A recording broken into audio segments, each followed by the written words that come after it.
Luke. Luke. Is everything okay, man? It's Chris. You are not a coward, Katie. You're the bravest person I know. No, a brave person would be with the person she loves, who's fighting for his life, not hiding out in a graveyard feeling sorry for herself. You need Brad's help. There's no shame in that. But he's gone. I can't depend on him anymore, but here I am. Instead of being with a living person, I'm talking to a stone. I do the same thing. You do? Yeah. I do it all the time. It helps. Hell, I came up here a couple months ago with a bottle of scotch, and I matched him 1 for 1. I'd take a shot, and I'd pour one into the ground, and we just went on and on and on like that. Till I passed out, and I woke up the next morning, and I know, and I realized I destroyed this whole patch of grass over here. I got the groundskeeper to take care of it before you noticed. But the point is, sweetie, I think it takes a lot more strength and courage to go on with your life and keep Brad in your heart than to just lock his memory away somewhere in your mind because it hurts too much to remember. Oh, no, I could never do that. I know you could. That's why I love you so much. You gotta stop being so hard on yourself. This is tough stuff. Just even though I've known Chris forever, I just found him.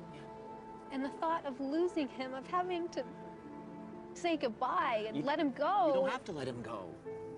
You're not gonna. Brad's love is still inside of you. And in Jacob's, that's forever.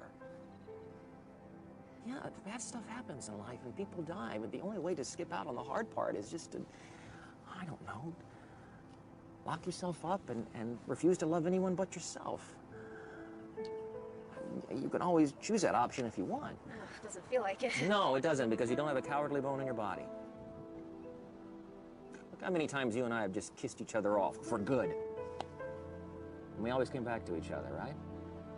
Because we cared. We're not getting weaker and more afraid. We're getting stronger and we're getting braver. That's what life's all about. Well, I can't tell you what to do, but... What? Whatever decision you make, you should make it soon.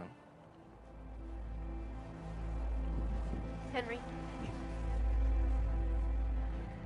How fast can you get me to the hospital? No LVAD. There are no machines. All right, I won't consent. You're not thinking clearly. Oh, Reid. Do you hear me? Listen, don't be so quick to refuse this procedure. You've coded once. You're in congestive heart failure. I know that. Well, then you also know that it can happen again.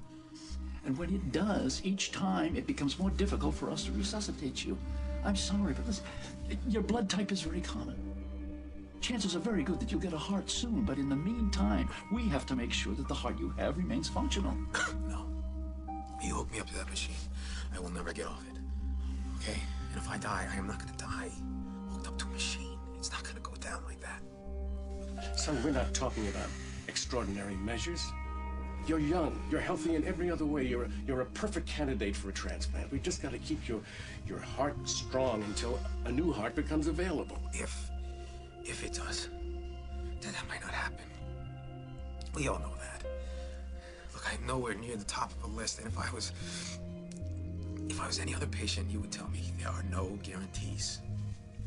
You're not just another patient. Yes.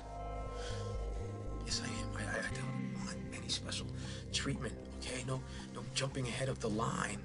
It's not the point, you moron. If we don't keep you alive, the search for a heart is meaningless. Life hooked up to a heart pump. Reid, that is meaningless. I'm not gonna do this to Katie. Oh, you mean survive? She needs a partner. All right, not someone else to take care of, someone to love she needs. Okay, so someone to help her raise her son. There's no reason you can't do all of that. No. Dad, no. No machines. No machines. I'm not gonna do it.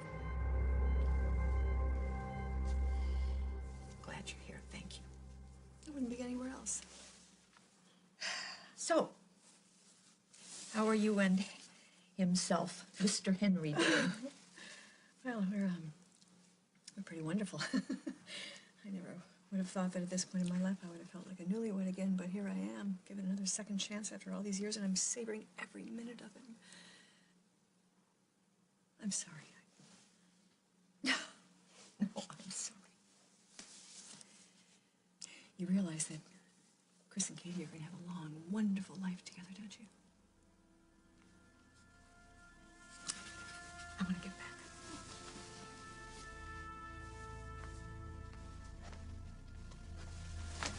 Damn it, Chris, an LVAD is not a death sentence. It is a temporary measure to keep you stable. I tell you that, as your doctor, it is the best decision. And I would not say that if I had any doubts whatsoever that it will help you to get through this transplant. A new heart is not a given. The worse your condition gets, the higher you move on the list. That's the system. Just shut up and let the system work the way it's supposed to. It's my life. It's my decision. Is he awake? Yeah.